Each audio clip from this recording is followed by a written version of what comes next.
Kidnapped by Robert Louis Stevenson. Chapter 20. The Flight in the Heather, The Rocks, Part 1. Sometimes we walked, sometimes ran, and as it drew on to morning, walked ever the less and ran the more, though upon its face the country appeared to be a desert, yet there were huts and houses of the people, of which we must have passed more than 20, hidden in quiet places of the hills. When we came to one of these, Alan would leave me in the way and go himself and rap upon the side of the house and speak a while at the window with some sleeper awakened. This was to pass the news, which, in that country, was so much of a duty that Alan must pause to attend to it even while fleeing for his life, and so well attended to by others that in more than half of the houses where we called they had heard already of the murder. In the others, as well as I could make out, standing back a distance and hearing a strange tongue, the news was received with more of consternation than surprise. For all our hurry, day began to come in while we were still far from any shelter.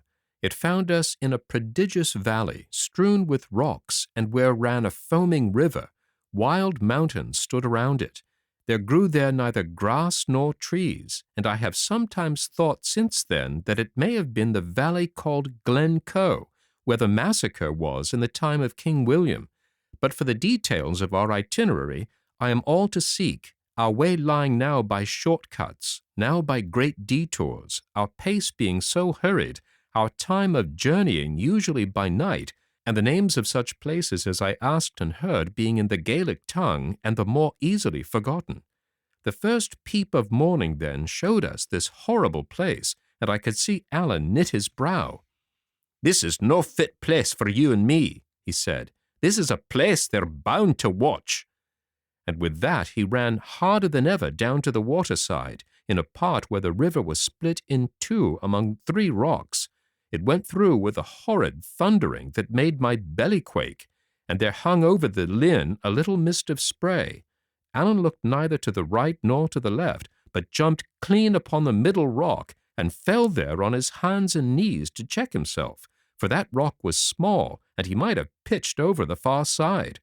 I had scarce time to measure the distance, or to understand the peril, before I had followed him, and he had caught and stopped me. So there we stood side by side upon a small rock, slippery with spray, a far broader leap in front of us, and the river dinning upon all sides.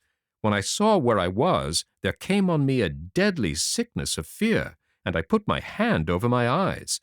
Alan took me and shook me. I saw he was speaking, but the roaring of the falls and the trouble of my mind prevented me from hearing. Only I saw his face was red with anger, and that he stamped upon the rock. The same look showed me the water raging by, and the mist hanging in the air, and with that I covered my eyes again and shuddered. The next minute Alan had set the brandy bottle to my lips, and forced me to drink about a gill, which sent the blood into my head again. Then, putting his hands to his mouth, and his mouth to my ear, he shouted, "Hang or drown!" and turning his back upon me, leaped over the farther branch of the stream, and landed safe. I was now alone upon the rock, which gave me the more room. The brandy was singing in my ears. I had this good example fresh before me, and just wit enough to see that if I did not leap at once, I should never leap at all. I bent low on my knees and flung myself forth, with that kind of anger of despair that has sometimes stood me instead of courage. Sure enough, it was but my hands that reached the full length. These slipped, caught again, slipped again, and I was slithering back into the linn, when Alan seized me, first by the hair, and then by the collar, and with a great strain dragged me into safety. Never a word he said, but set off running again for his life, and I must stagger to my feet and run after him. I had been weary before, but now I was sick and bruised, and partly drunken with the brandy. I kept stumbling as I ran. I had a stitch that came near to overmaster me, and when at last Alan paused under a great rock that stood there among a number of others, it was none too soon for David Balfour. A great rock, I have said, but by rights it was 2 rocks leaning together at the top, both some 20 feet high, and at the first sight inaccessible.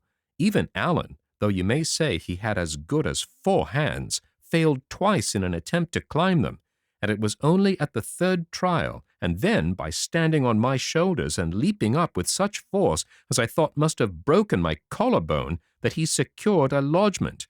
Once there, he let down his leathern girdle, and with the aid of that and a pair of shallow footholds in the rock, I scrambled up beside him. Then I saw why we had come there, for the two rocks, being both somewhat hollow on the top and sloping one to the other, made a kind of dish or saucer, where as many as 3 or 4 men might have lain hidden. All this while Allen had not said a word, and had run and climbed with such a savage, silent frenzy of hurry that I knew that he was in mortal fear of some miscarriage. Even now we were on the rock, he said nothing, nor so much as relaxed the frowning look upon his face, but clapped flat down, and keeping only one eye above the edge of our place of shelter, scouted all round the compass.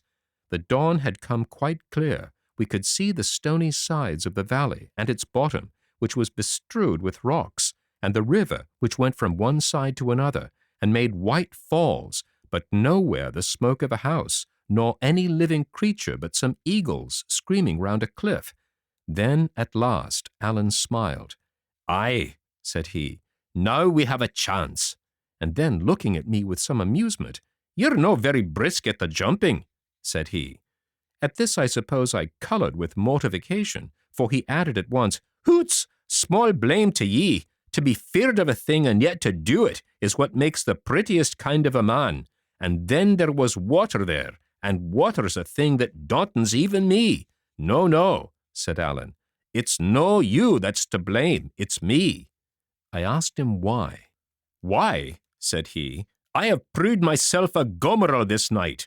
For first of all I take a wrong road, and that in my own country of Appin, so that the day has caught us where we should never have been, and thanks to that, we lie here in some danger and mair discomfort. And next, which is the worst of the two, for a man that has been so much among the heather as myself, I have come wanting a water bottle, and here we lie for a long summer's day with nothing but neat spirit.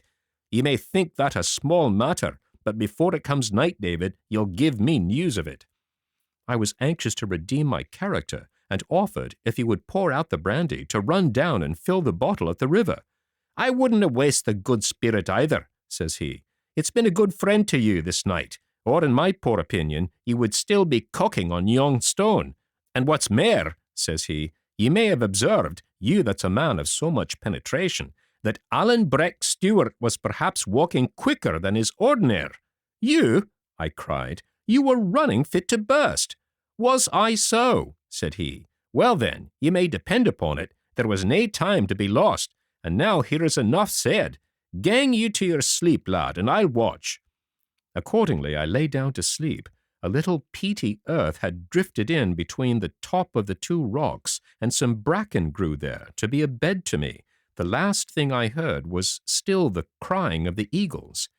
I dare say it would be 9 in the morning when I was roughly awakened, and found Allen's hand pressed down upon my mouth. "Whisht," he whispered, "you were snoring." "Well," said I, surprised at his anxious and dark face, "and why not?" He peered over the edge of the rock and signed me to do the like.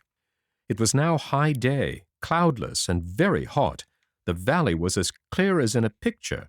About half a mile up the water was a camp of redcoats. A big fire blazed in their midst, at which some were cooking, and nearby, on the top of a rock about as high as ours, there stood a sentry, with the sun sparkling on his arms.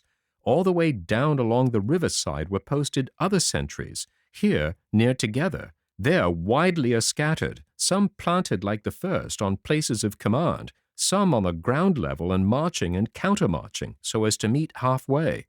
Higher up the glen, where the ground was more open, the chain of posts was continued by horse soldiers, whom we could see in the distance riding to and fro. Lower down the infantry continued, but as the stream was suddenly swelled by the confluence of a considerable burn, they were more widely set, and only watched the fords and stepping stones. I took but one look at them and ducked again into my place.